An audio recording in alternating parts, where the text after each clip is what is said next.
Good morning and welcome to this Daily Devotional Today. Today we're going to be learning about how Jesus has promised that we will never be alone. He is about to face his time alone, and he's going to say very clearly that yet he is not alone, God is with him. And that promise is going to be for all of his disciples for all ages. So you're going to want to hang around for that. Before we dive in, let's have a time of prayer and confession, a time to confess our sins to the Lord and ask for his forgiveness. Let's pray. Lord God, we have stumbled and fallen in so many ways. Lord, we confess our sins to you now, seeking your forgiveness.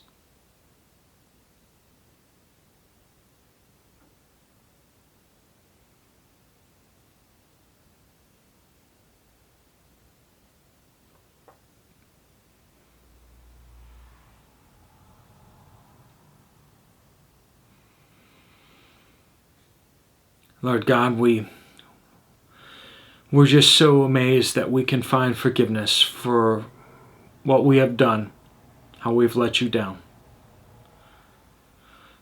Lord, I pray that you would teach your word to us, help us in our times of fear,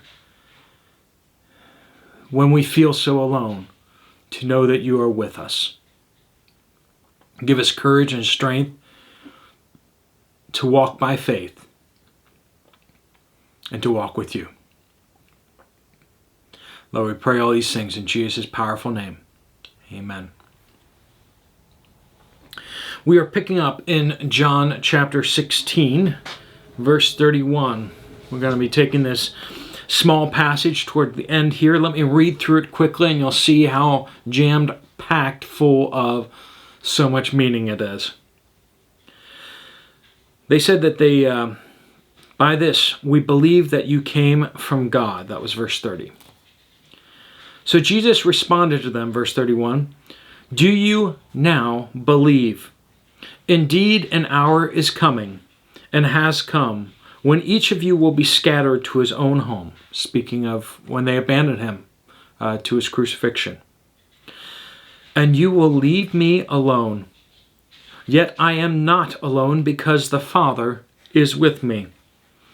I have told you these things so that in me you may have peace. You will have suffering in this world. Be courageous. I have conquered the world." So we see here Jesus speaking of the trials and the tribulations that are to come for him, and then the trials and tribulations that are to come for those who follow him.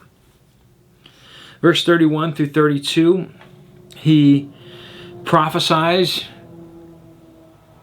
and promises to them about how they will abandon him. And yet, in that, he is not alone.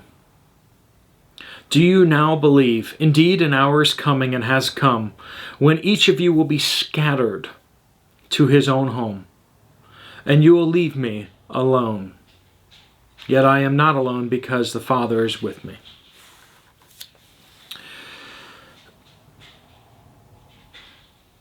They're going to abandon him. And they're going to fail. But when they fail and when we fail, there is restoration. That's why we pray a prayer of confession. Some faith traditions will have you confess your sins to a priest. Here we confess our sins to the high priest, Jesus. He is a faithful high priest for us, interceding on our behalf. And so, as promised, that he will forgive us our sins and cleanse us from all unrighteousness if we confess our sins. If we confess our sins. And what does it mean to confess our sins? It means that we agree with God. Confess. We agree with God that we have sinned greatly and that we have failed him greatly. And that, what we have done is evil. We are so far short of who God is. The disciples thought they were so strong and ready to suffer whatever, but yet in that hour when the trial came, Peter pulled out his sword and the rest fled. How about us? Do we fail Jesus? Do we fail God? Every day we do. Every day. We say, I will do it in my own strength. I will do it my way, not the way that the Lord has called us to. But there is forgiveness and restoration for any sin except one, which is rejecting Jesus as your Lord and Savior. If you refuse to believe in Jesus, there will be judgment, not just for that, but then for all your other sins. If we place our faith in Jesus Christ as our Lord and Savior and give Him our lives, we will be saved, regardless of whatever sin, whatever deep iniquities we have committed, we can be forgiven. There are no unpardonable sins except for the rejection of Jesus. Here,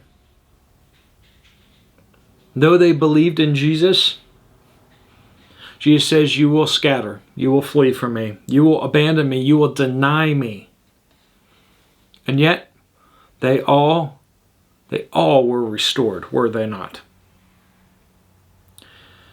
Verse 33, I have told you these things so that in me you may have peace. You will have suffering in this world. Be courageous. I have conquered the world. He tells us these things for several reasons. The first reason is so that we will be prepared for suffering. You will have suffering in this world. Has anyone here had suffering? Has anyone had suffering? Whether it is your heart being broken, whether it is physical pain, whether it is frustration with not being able to accomplish the things that you're trying to accomplish, whether that's employment, financial, however you are trying to find your place in the world and not able to find it, you will have suffering in this world, just because you're in this world, right?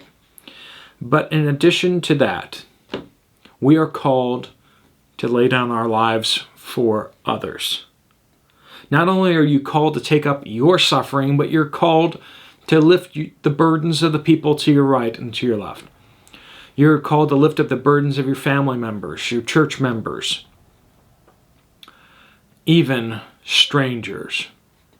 You are to take those burdens upon yourself because He will give you the strength to carry them. Will you be burdened beyond what you can bear? Yes, you will. He will give you more than you can handle, but He will not give you more than the Holy Spirit within you can handle. And that is the truth.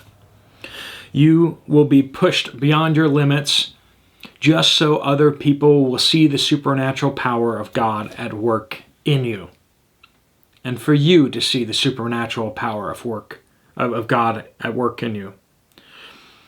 He also says these things so that we may have peace. How can we have peace? Because we are not alone. Just as the Father was with Jesus, so Jesus will be with us. Be courageous, for I have conquered the world. But see here it says, in me you may have peace. In Jesus.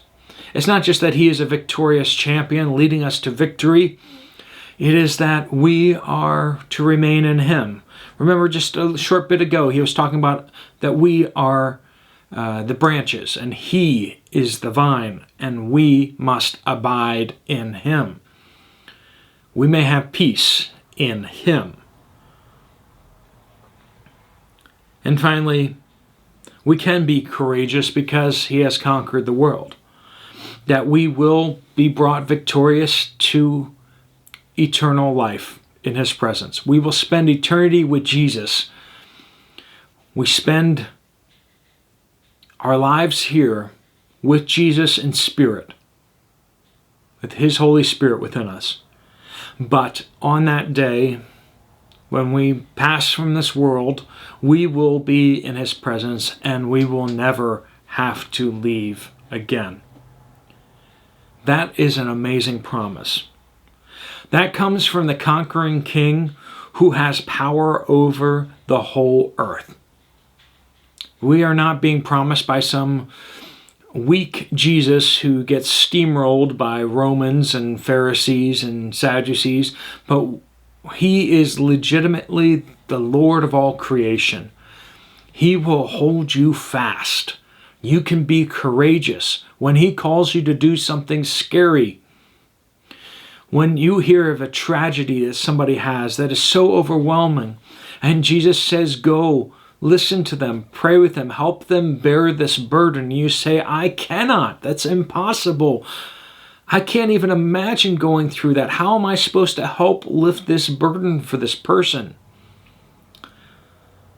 Oftentimes, the emotional tragedies that people are dealing with are some of the hardest, scariest things to walk in. We don't want to go there.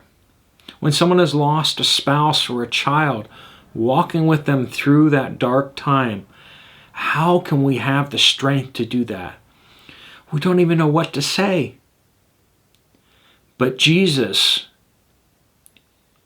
will walk us through it, and we will have peace in Him. That is the promise, that we will never be alone.